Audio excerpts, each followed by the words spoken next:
So this morning is the 5 marketing mistakes that most small business owners make.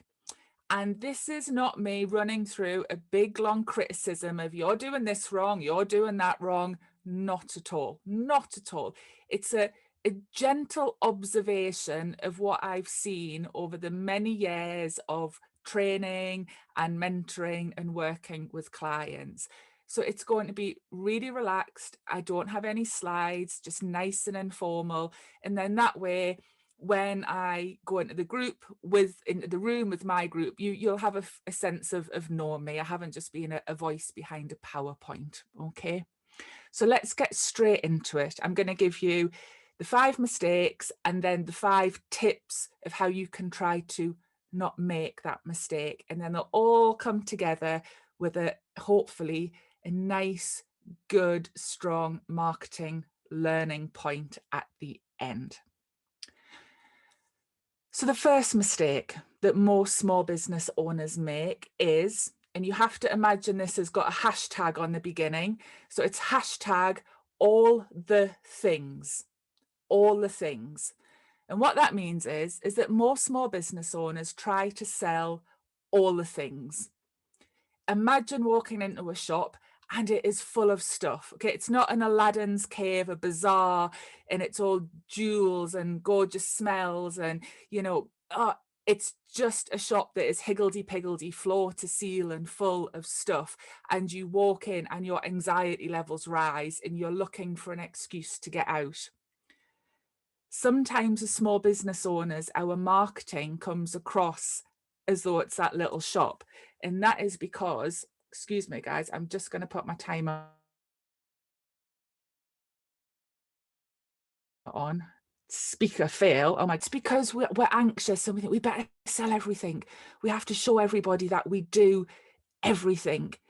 And actually, if you took your time and focused on really promoting a few really good things and put your effort into that, people are going to resonate with that much more. You're going to catch their attention much more. So it's much better to be known for 1 or 2 things, because then you can put your marketing effort into those 2 things, then trying to sell all of the things and wondering, how on earth do I promote all of those? And the answer is you can't. You can't. You've got to become, well known for something. And there's a few of you, a few faces I recognize, and I could tell you probably the main things that you do, which is good. So stick with that.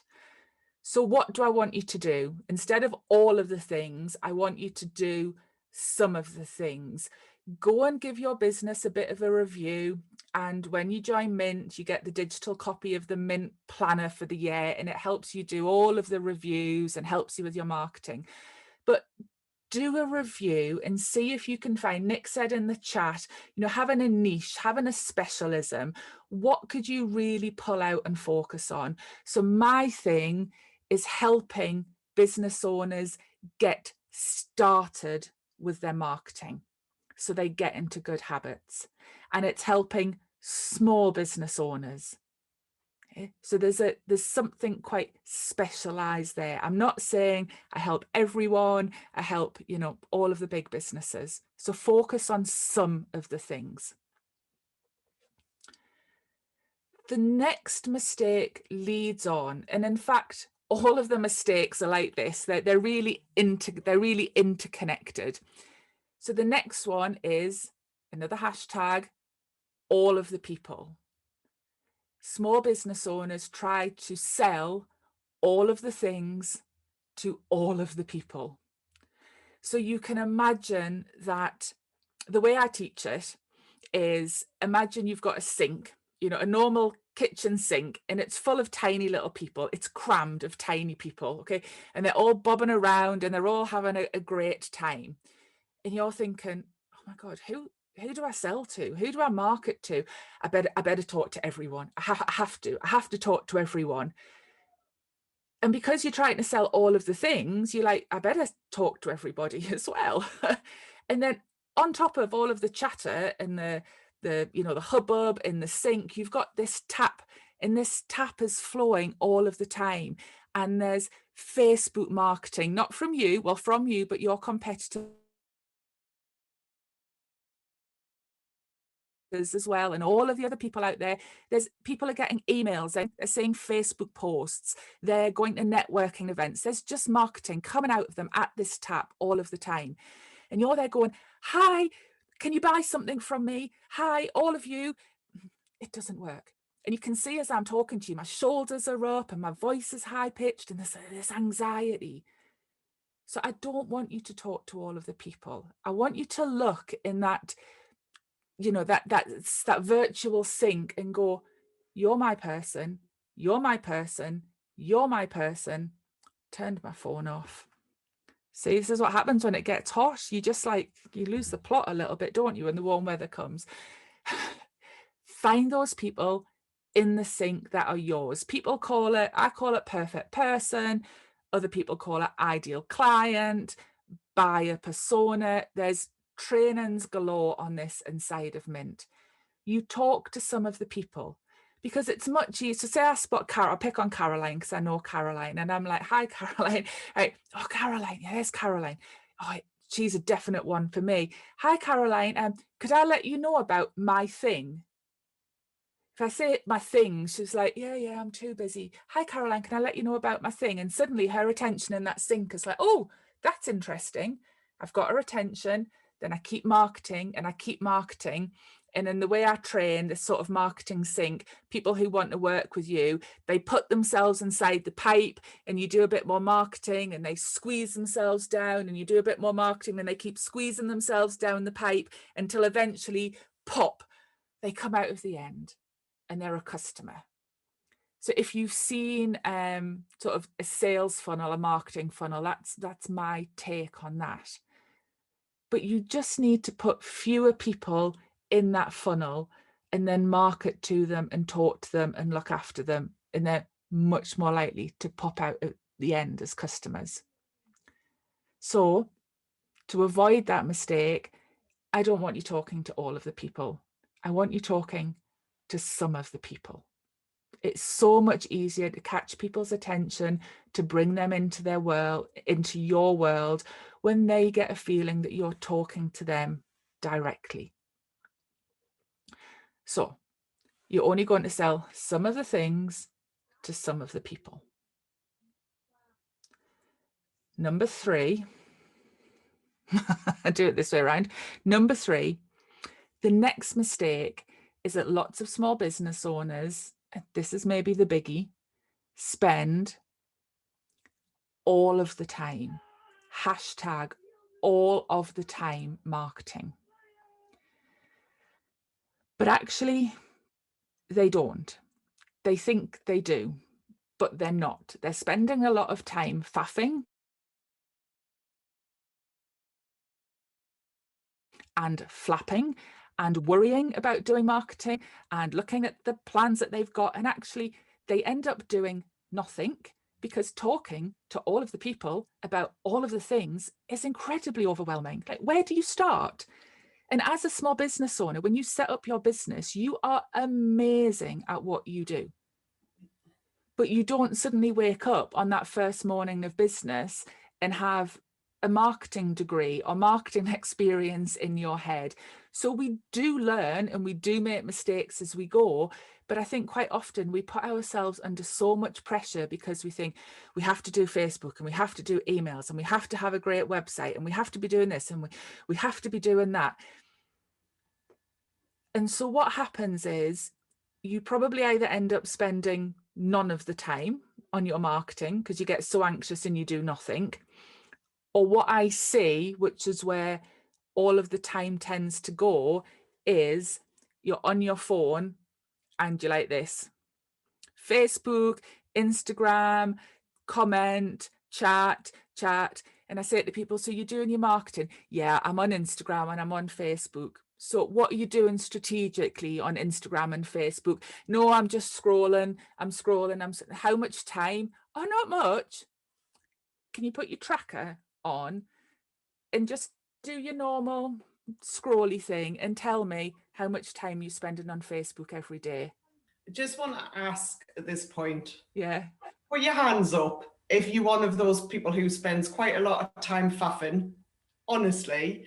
And then put your hands up also if you then, at the same time as spending all your time faffing, wonder where your time's gone and you need a better time management strategy, right?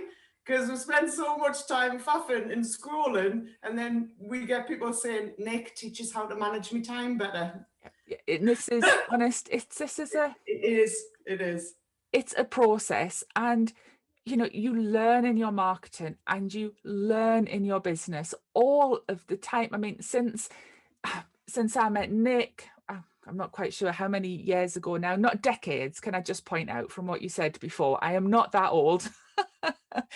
Both of our businesses have changed. When I met Nick didn't know Paul. Paul's now a director of Mint. Our businesses change, therefore the type of marketing we need to do changes as well. So yes, if I said to someone, can you give me, how much time can you give me a week to do your marketing? And they'd say, oh, yeah, I've got 5 hours spare. So do 20 hours a week to do proper marketing, not the scrolly stuff, the proper marketing. Yeah, 5 hours. Okay. And I come back to them and I say, how did you do in your 5 hours?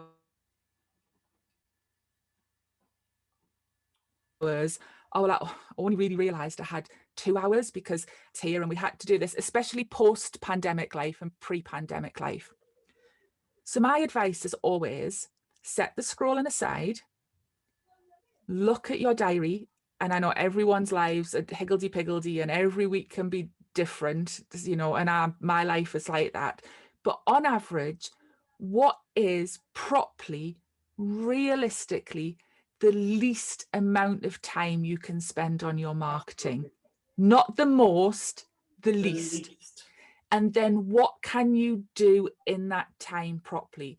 You might need to be on Facebook. I've got a list of all of the different Facebook groups I'm in, and every day, what are the different posts and threads they do. So I go into that group and post, have a bit of chit chat, I come out, I go, that's what I do on Facebook, or I do, you know, my Instagram posts, I send my emails.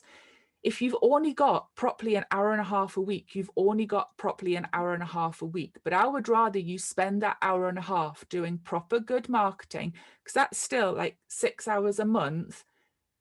Do that, it's done. Then if you want to go scrolly, you can.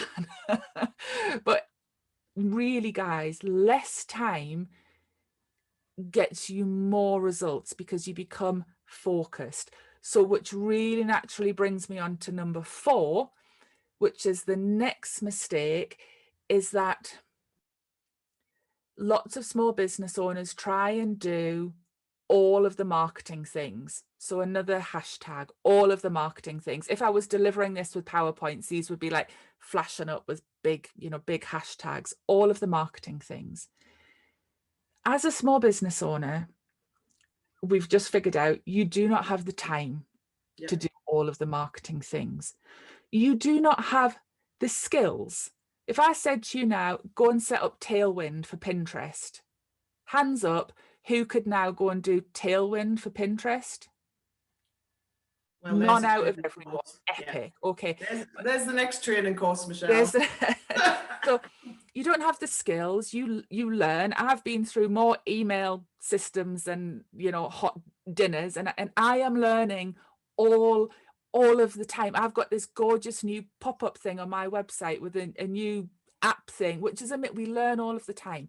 But as a small business owner, you don't have the time, you don't have the skills, you don't have the budget necessarily to outsource it, and you also don't have the money to buy all of the different things.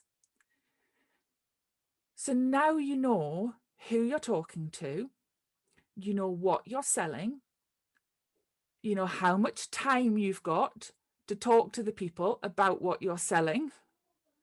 So now you can figure out what marketing you need to do within that time slot you've got. So let me tell you quite clearly, and this might go against what you've learned or what you think. Give me a little second. Let's say my internet's unstable. It looks come back. What now? Give me a second. What was I going to say? My mind has gone absolutely blank. How good is this for live training, Nick? But I tell you what, I'll jump in. We've got all of the things to all of the people, all of the time. Yeah, that's it. So you all of the marketing. It's all come back to me. It's all come back to me. It's there. This is the thing that comes with being in your mid-40s, I think. So there, we'll just go with it. Your marketing ideas, your tactics, they come at the end. All of the ideas you've got, write them down, keep them, store them, but you look at who you've got to speak to, what you've got to tell them about, how much time you've got, and then you pick the marketing ideas to suit. You don't find a marketing idea and go, that looks epic, and then try and shoehorn it into your marketing plan, because actually it could be the wrong type of marketing. There's only 4 types of marketing, and I haven't got time to go into them this morning, but I believe there's only 4 types of marketing, and one of them's not social media. So there, that'll get you thinking. You pick your ideas at the end, everyone. You don't pick your ideas first and then shoehorn them in. So I hope that, you know, that makes sense. And it's a little bit, you know, it's probably a little bit reverse engineering of what you've been taught. And when you know you've got to spend less time as well, and you've got to do less things, your marketing anxiety comes down. And it's really important to me that people love their marketing, that they like it, they enjoy it, because then they are so much more likely to do it. If I had £1 for every client who had a marketing plan that was sitting in a Word document, never looked at, or written out in a planner and shoved in the drawer, like, I'd be in a beach in Bali, not talking to you from there, or just not needing to talk to you guys. You know, you need a plan and you need to do it. And when you're more excited about that plan and you haven't got as much anxiety around it, and you know what time you've got to spend and what you're going to do, you're much more likely to do it. Which really nicely sort of rounds us up into the last of the mistakes. And you can sort of see, we've already covered this, because I said at the beginning that these mistakes were really sort of all quite tightly bound together. It's quite hard to unpick them. So the last mistake is having all of the plans. I must do this, I must do that, I'm going to sell this, I'm going to go here, you can't. So quite simply, rather than trying to do all of the plans, I want you to have, I call it marketing habits. And you could have equally for today, you could come away from today and think, what would be my 1-page marketing plan? If I was talking to these people, selling that, and I only had that much time, and I think that these are the marketing things or tactics that are going to work for me, what am I going to do? What's my plan on 1 page? Most people will do it for a month. I tend to do it in 6 weeks because I've got kids, so I tend to work around the school holidays, and I like working in 6 weeks. It feels a little bit less stressy than working in a month, but that, you know, you've got to make your plan work for you. And when you join Mint, within the Mint digital planner, you've got marketing plans and support and everything you need in there. So marketing habits for me, I've got 9. I know Rebecca's got 5-ish, because we're 7. Oh yeah, 7. Rebecca's got 7. I've got 9. Mine are on a piece of paper, color coded. So my Insta is bright pink, my blogging is blue, my collaboration, so what I'm doing today with Nick, is in lime green. Okay, and I write this is how I track it. It's as easy as that. And I need to do 1 collaboration a month. I need to do 2 blogs a month. need to do Instagram at least twice a week. I got my first VA, virtual assistant, who's going to take over my Instagram because I know it's important for my people, but I haven't got the time because now I'm homeschooling one of my kids permanently. Something needs to give. But a one-page marketing plan, what would your habits be? And whenever I do training, and I say to people, what marketing do you do? Go on, take 5 minutes. What marketing do you do? Or even when I meet a client and they sit, they've got their pens and they're writing. So say, right, we've really got to prove to Michelle how much marketing we're doing. And they write and they write and they write. Or the client turns up to the meeting and I'm like, can I see your marketing plan? And they're like, this is it. And then it's that page as well. And then it's that page. Or in training, I'm like, so did you get to write something down? And they're like, yeah, I got all of that and all of that. It's like, can it do it all, guys? Pull it back a little bit, pull it back. So again, maybe a little bit reverse engineering to what you've heard elsewhere. I am telling you that less is more, less time, less things, which all brings it together into one lovely, easy to follow marketing plan. And then my whole ethos, everything that I do in my business, you know, where Mint is sort of that big picture and Mint has its pillars that you can see in the logo, you know, of the M. Mint is helping you with all of your parts of your business. It's really giving you those foundations. And I'm one of those foundations. I'm the marketing one, and I want to help people to love their marketing. So one of my strap lines is, I like a hashtag. Can you tell? Hashtag love your marketing. And I do believe that when you follow that structure and you do less, you will end up having a marketing plan that you love and that you do and that you see results from. So I'm not going to talk about goals because Nick is the master at talking about goals and money. But, you know, if you've watched mine and Nick's content ideas, 15 content ideas in 15 minutes for every month, we've done January, February, March, April. Every month we end up going, can you please sell? Can you sell? Can you remember to sell? So the reason you're doing your marketing is to make the sales bit so much easier, so that quite often you don't have to sell, or you certainly don't have to do the hard sell, because people want to work with you. And when you do your marketing, it does make the sales easier. When you're going into sales cold, when you've got no relationships with people, when you feel like, oh, I haven't done enough marketing, you know, you feel the sales get so much more difficult. So again, I'm not talking about goals. I'm not talking about sales. There's other pillars in Mint, and there's experts to help you train in that. But if I can get you to do a lush, gorgeous marketing plan, guys, you will hashtag love your marketing.